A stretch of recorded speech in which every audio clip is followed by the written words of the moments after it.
Okay guys, we're back out here. I just put a little Naval jelly on here. We'll let it sit 10 to 15. I'll clean it off. This is what I've read.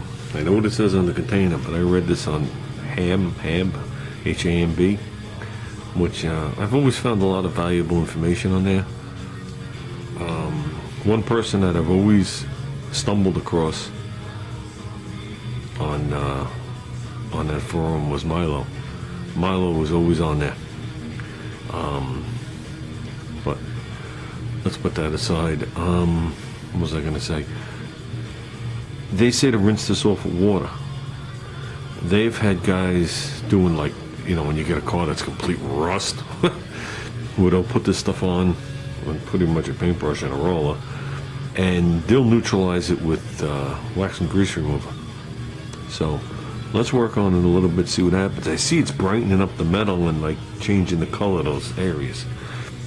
It's making it look worse than the way it looked before when it was sanded. So, but that's a good thing. It's definitely working. It is slow.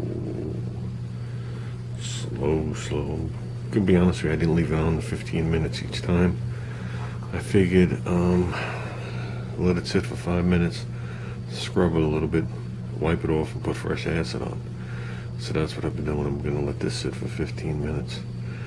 But the areas where it's sticking up is almost 100% clean metal already. Some of the deepest stuff there is a little dark, but it's the top stuff I'm worried about on that. Okay, here's the other side.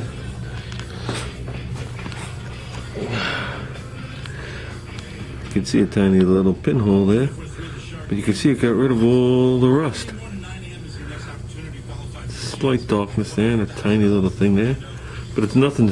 It's not rotted from behind. There's no rust on the backside. This was all water that laid there and it was badly prepped. So what we're going to do is we're going to give this one another coat. When we sink these taillights in, we're going to sink them.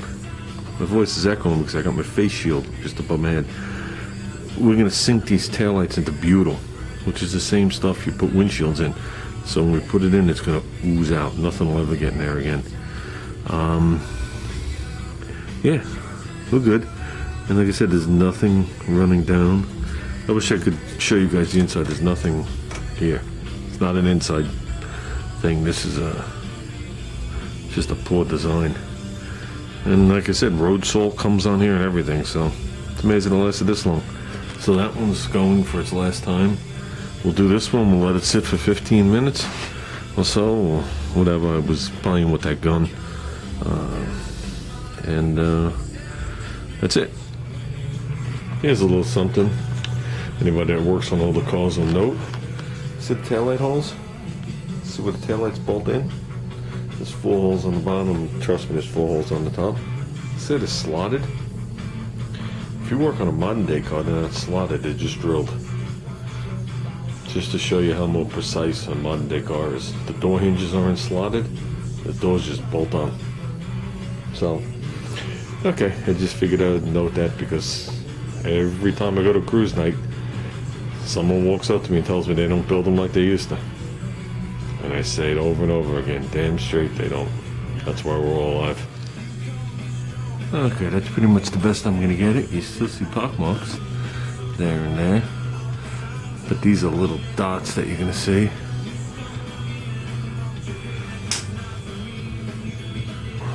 So, I call that a huge improvement. And I'd like to just blow a little epoxy on there. I neutralized it a couple of times. And I just gave it a light sanding. I just got to go do that side now. Okay guys, around these taillights all prepped. I'm going to block these things off. Put a quick line across and just blow some epoxy on it. We're just blowing it. Okay, I threw some plastic on the bottom. I masked off that strip on the bottom. Right tight to where it makes the 90 this way. That's a perfect break for now. And down the sides. Like I said, we're not going crazy. This isn't a paint job. We're just going to blow in some epoxy. I want to try and keep it from fully going around the sides too. So let's just give this a blowing and a tack rag, and hopefully we're good to go. I guess we're about to find out. About to find out. That's one heavy coat. Move more for a second. It's nice. Pretty much the only pockmarks I see are behind the light. The tiny little dots are almost gone with epoxy, so that's not an issue. This side didn't have any. We blew it in the side. No hard edge. There'll be a hard edge right there. That's nobody cares about that. This one we went into the crack. Blew it on that bondo on the corner. I don't know what you guys are looking at. And I'm more than satisfied about that piece in the back. See the bulge coming out and the bulge coming out, just like this side. All up in here is good. That's two and we're done. That's all that's required. So I'm pretty happy with the turnout. I'm glad the lights weren't all rotted to shit. I'm glad there was no rust behind them at all. I'm glad that Naval jelly worked. Glad I was able to sand all in there the best I did. As good as I did. And I actually got this underneath the car. Those things. Now we only got 5 days to keep working on this, so we're gonna get some high build. I want to get the quarter and the roof in epoxy, then high build. So, okay guys, next time you see this, you'll see the bondo ring and stuff like that. But definitely satisfied. Yeah. Okay.